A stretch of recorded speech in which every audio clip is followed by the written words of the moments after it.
My age and my size made me look like a pillar amongst my little companions.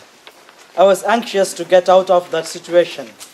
After 2 months of the 6th class, I was at its head. I took an examination and moved up to the 5th class. I went gladly to my new class because of my classmates were more my size, and my teacher was the beloved Father Willem Bertin. After 2 more months, I led the class again, and my exception was allowed to take another examination, and so was promoted to the 4th class, which is equivalent to the 2nd year of gymnasium.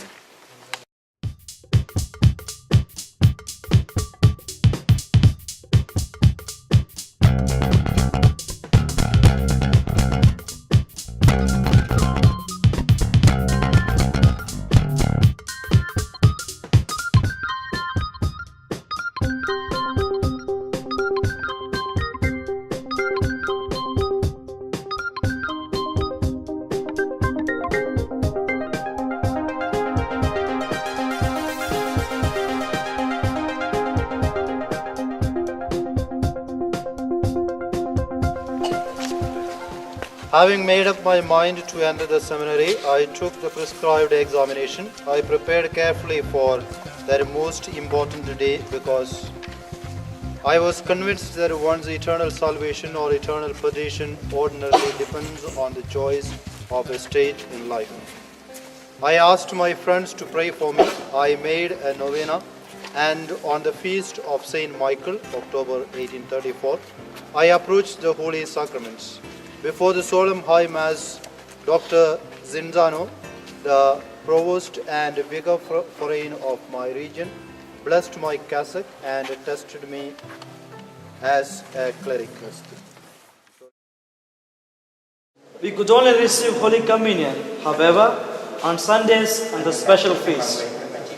We did receive communion sometimes on weekdays, but doing so meant that we had to act contrary to obedience. It was necessary to slip out, usually at breakfast time, to St. Philip's Church next door, receive Holy Communion, and then join our companions as they were going into the study hall or to class.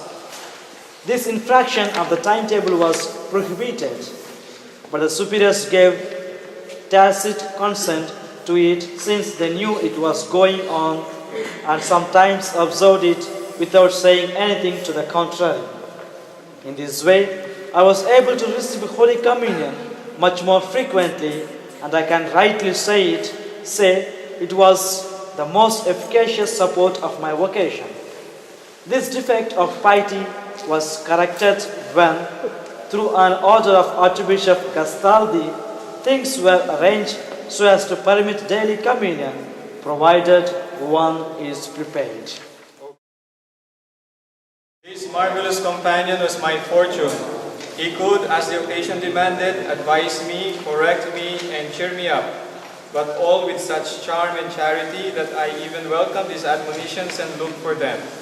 I dealt familiarly with him, and I was naturally led to follow his example. Although I was 1,000 miles behind him in virtue, if I was not ruined by dissipation, but grew in my vocation, truly I remain in his debt above all. In one thing alone, I did not even try to emulate him, and that was in mortification. He was a young man of 19, yet he fasted rigorously for the whole of Lent, and at other times laid down by the church. In honor of the Blessed Virgin, he fasted every Saturday. Often he went without breakfast, and sometimes his dinner consisted of bread and water. He put up with insults and affronts without the least sign of annoyance. When I saw how faithful he was in even the slightest demands of study and piety, I was filled with admiration. I regarded my companion as an ideal friend, a model of virtue for any seminarian.